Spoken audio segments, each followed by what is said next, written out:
Math problems or video games? Which would you rather spend time doing? Video games. Let me guess. You said video games. That's because we have invented a way to read your mind over the internet. Okay, we haven't really created a device to read your mind over the internet. We've got something that's really cool. A game that allows students to do both simultaneously. That is, math problems and video games. And in a way, we even do a bit of mind reading, but we'll get to that in a minute. Now, before you roll your eyes, we don't mean like math video games. First of all, our game doesn't have ducks. And if it did, they wouldn't be wearing hats. And if we did have ducks, we'd let you shoot them with a bow and arrow.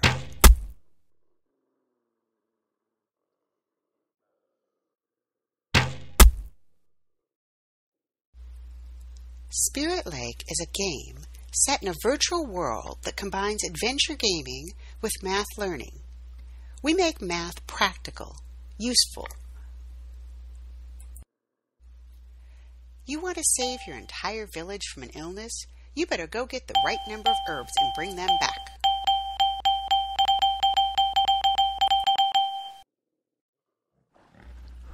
Oh, and bring your lance with you, just in case you need to fight off that bear.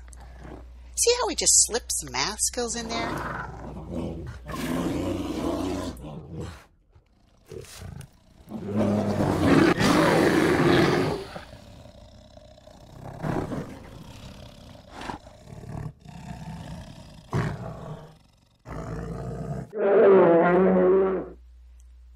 That's why Spirit Lake is so successful among students. We've developed a game that students actually want to play.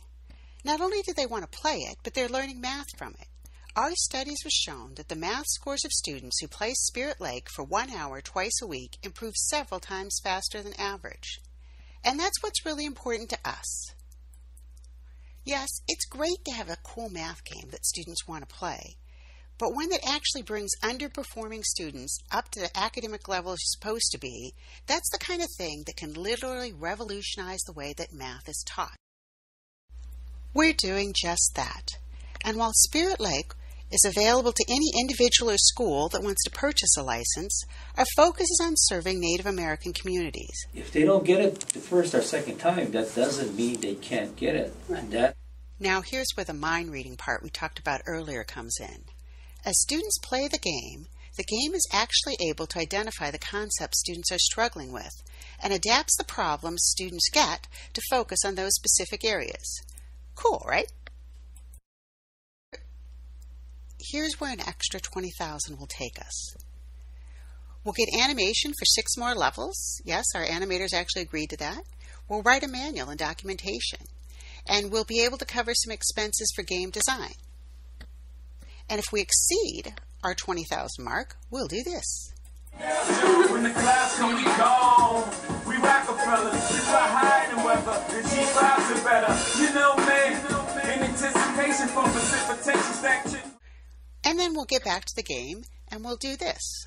We'll expand more levels for earlier and later grades. Right now, we're at grades 4 and 5. And it will allow us to purchase computers for some of the schools that can't afford them. If you were ever a kid that hated math and wished you could play computer games instead of do your math homework, this is a project you want to support. Or if you were like me and you were a kid that really liked math and still wanted to play computer games instead of do your math homework, this is a project you want to support. Hey, watch that.